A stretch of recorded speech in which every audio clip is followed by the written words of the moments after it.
En esta tercera parte de la unidad 5 de ecuaciones diferenciales de primer orden, vamos a abordar hoy el primero de los métodos para resolver estas ecuaciones. En los videos que siguen de esta primera parte vamos a ver distintos métodos para resolver ecuaciones de primer orden que clasifiquen de las maneras que están enlistadas aquí. Esta lista, sepan que no es una lista ni exhaustiva, o sea que van a quedar ecuaciones diferenciales de primer orden que no van a aparecer en ninguno de estos tipos, y tampoco es una clasificación mutuamente excluyente, o sea que pueden haber ecuaciones diferenciales de las que veamos que clasifiquen de más de una manera. Empecemos con las de separación de variables. Definimos una ecuación diferencial ordinaria de primer orden como separable si es de la forma y' igual a g de x por p de y, o sea, si podemos a la derivada de primer orden igualarla a un producto de una expresión que solo dependa de x por otra expresión que solo dependa de y. Por ejemplo, a esta ecuación diferencial aplicando propiedades de los exponentes, la podemos reescribir como y' igual a y cuadrado por e a la 4i, que es una expresión que solo depende de y, una función de y, por x por e a la 3x, que es una función que solo depende de x. Entonces, esta ecuación es una ecuación separable. Si tratamos de hacer lo mismo con esta ecuación diferencial, no lo vamos a lograr. Simplemente esta no es una ecuación diferencial ordinaria separable. Este último ejemplo se puede reescribir de esta manera y esto volver a escribirse así, por lo tanto nos queda una expresión que depende de x por una expresión que depende de y, es una ecuación separable. ¿Cómo encontramos una familia de soluciones o una solución para este tipo de ecuaciones? Tenemos que y' se podía escribir como producto de estas dos funciones. Entonces, podemos despejar y nos queda que y' de x, no hay que olvidar que la y depende de x, por h de y de x es igual a g de x.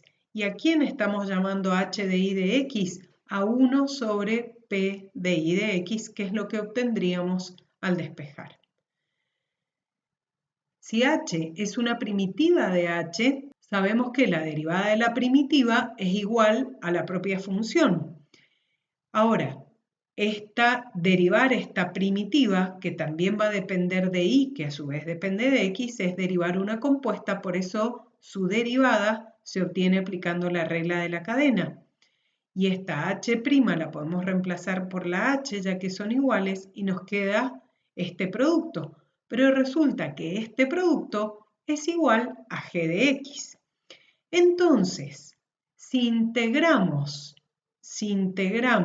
esta expresión y esta respecto de x, aquí vamos a obtener h de y de x, y de este lado vamos a tener la integral de g de x diferencial x más una constante que puede tomar valores en los reales. Con lo cual, lo que obtenemos cuando resolvemos una ecuación diferencial a variables separables es una solución dada en forma implícita. O sea que vamos a tener que despejar la y si queremos obtener una expresión explícita, siempre que esto sea posible. En la práctica, ¿qué vamos a hacer? H de y por diferencial y sobre diferencial x igual a g de x, o sea que podemos reescribirlo de esta manera, e integrar ambos miembros, y lo que obtenemos es la h de y igual a lo que teníamos recién, y ahora acá me quedaría, al hacer esta integral, sumada una constante aquí también, pero en definitiva siempre la vamos a sumar acá porque podemos absorber ambas constantes en una.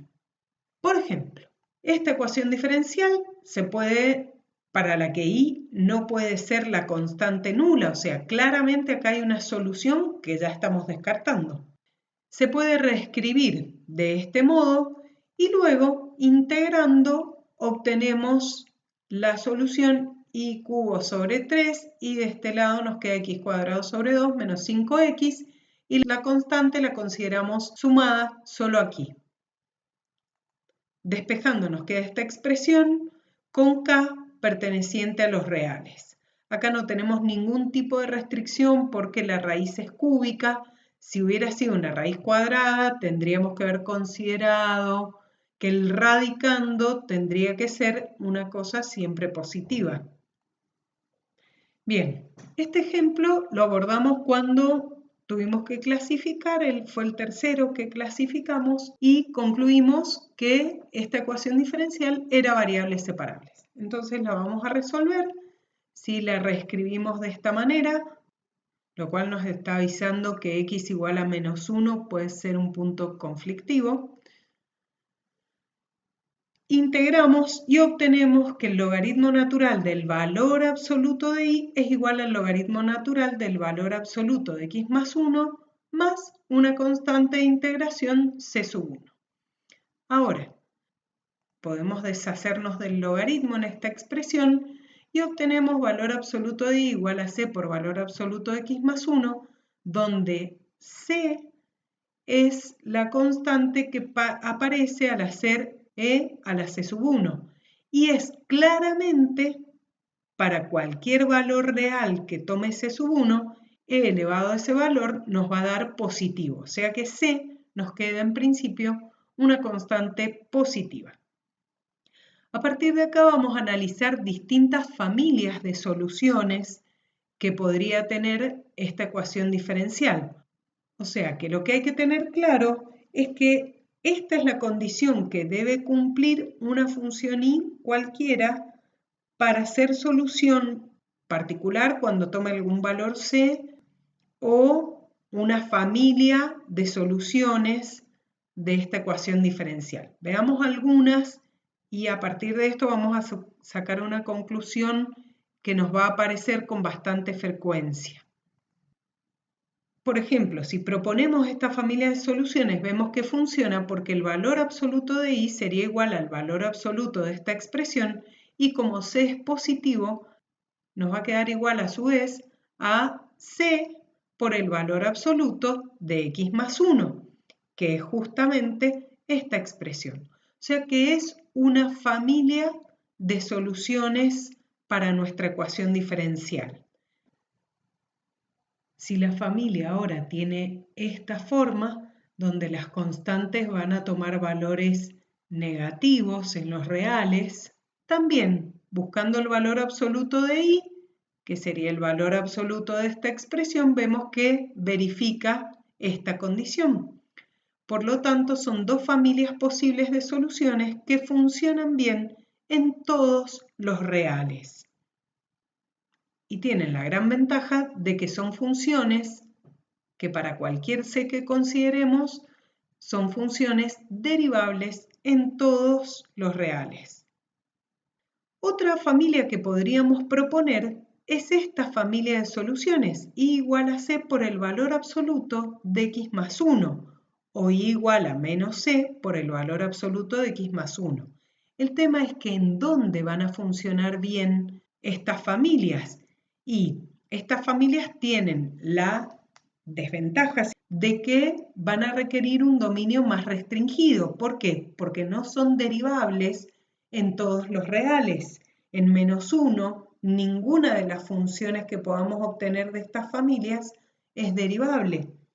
Y para que sea solución de nuestra ecuación diferencial, tiene que existir la derivada de primer orden en todo el conjunto que estemos analizando. Por lo tanto, si las consideramos como familias de soluciones, podemos hacerlo, pero con un dominio restringido. Podemos considerar estos intervalos o cualquier subintervalo de ellos. Y además, pierden la gracia, si se quiere, o pierden la importancia. ¿Por qué?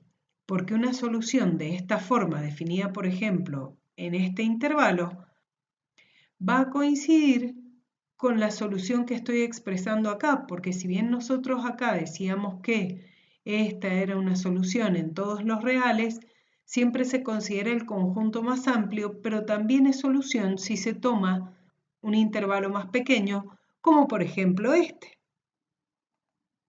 Por último, si C tomara el valor 0, obtendríamos la constante nula. Y nos fijamos que la constante nula es realmente una solución de la ecuación diferencial, porque acá nos quedaría 0 y acá nos quedaría 0, con lo cual 0 menos 0 efectivamente es 0. Por eso es que esta otra función también es solución de la ecuación diferencial y en todos los reales. Por eso es que en definitiva podemos considerar como solución de la ecuación, y lo vamos a hacer frecuentemente, igual a una constante por x más 1 o 1 más x es lo mismo, en todos los reales con k perteneciente a R. Porque esto que hemos analizado acá va a pasar siempre, así que por eso, generalmente, no vamos a poner el valor absoluto y a la constante la vamos a considerar tomando todos los valores en R, porque aquí nos quedó para la misma expresión para los positivos, para los valores reales negativos, y acá verificamos que cuando sea 0 también se va a cumplir. En este último ejemplo vamos a analizar otra cosa que tenemos que tener en cuenta cuando resolvemos una ecuación diferencial. Si reescribimos esta ecuación para resolverla, nos queda esta expresión cuando encontramos la solución, con k tomando cualquier valor en los reales. Ahora, si k es un número negativo, como esto es siempre positivo, nos va a quedar un número mayor que 0, de hecho mayor que 1, seguro. Por eso no tendríamos problema cuando el k tome valor negativo. Cuando la constante tome valores positivos, el x no puede tomar este valor que está relacionado con k, que es 1/4 del logaritmo natural de 1 sobre k, porque en ese caso se nos anularía el denominador. Entonces, si k es positivo, las soluciones que tengamos solo van a estar definidas en el intervalo menos infinito hasta este valor o desde este valor a más infinito para cada uno de los valores de k de esa familia. Ahora, si k es igual a 0, obtenemos la solución constante 2, que también es una posibilidad, también verifica la ecuación diferencial. Su derivada es 0 y 2 al cuadrado menos 4 también da 0. Pero resulta que obtenemos una solución singular que es igual a la constante menos 2, que no se obtiene reemplazando por ninguno de los valores de k que podamos considerar. Por eso es solución singular. Fíjense, acá tenemos una gráfica que ha quedado un poquito engorrosa, pero vamos a ver otra forma, lo vamos a ver de otra forma como para que lo entiendan. Observen esto. Acá he escrito la expresión de la función y la he hecho depender del número k, por eso van a ver que cuando yo active la animación, estos dos numeritos van a ir cambiando de acuerdo a cómo varíe este. Acá lo he puesto con un k desde menos 4 hasta 4, variando desde menos 4 hasta 4 y en saltitos de 0,5. Cuando k tome valores negativos, fíjense que las curvas que obtengo son estas que tengo graficadas acá. Cuando k se hace 0, obtengo esta recta que es efectivamente la que habíamos analizado, igual a 2. Hasta ahora, todas las soluciones que hemos obtenido para k negativo y para k 0 son funciones que están definidas en todos los reales. Ahora, observen que las soluciones que vamos a tener cuando k tome valores positivos son funciones que no están definidas en algún número que es ese que excluíamos cuando analizábamos lo que pasaba cuando k era positivo. Y observen también que en ninguno, si bien yo no tomé todos los reales, en ninguno de los casos obtengo como solución la función constante menos 2. Esta solución que tenemos acá, que no se puede encontrar con la expresión uniparamétrica que teníamos acá, es una solución que perdimos cuando despejamos la ecuación. Por eso, esta manipulación que uno hace, reescribirla para poder integrar los dos miembros, hay que hacerla, pero teniendo en cuenta que es posible que estemos perdiendo algunas soluciones. Y es el análisis que uno debe hacer en forma posterior a encontrar esta expresión. Recuperar esas soluciones perdidas.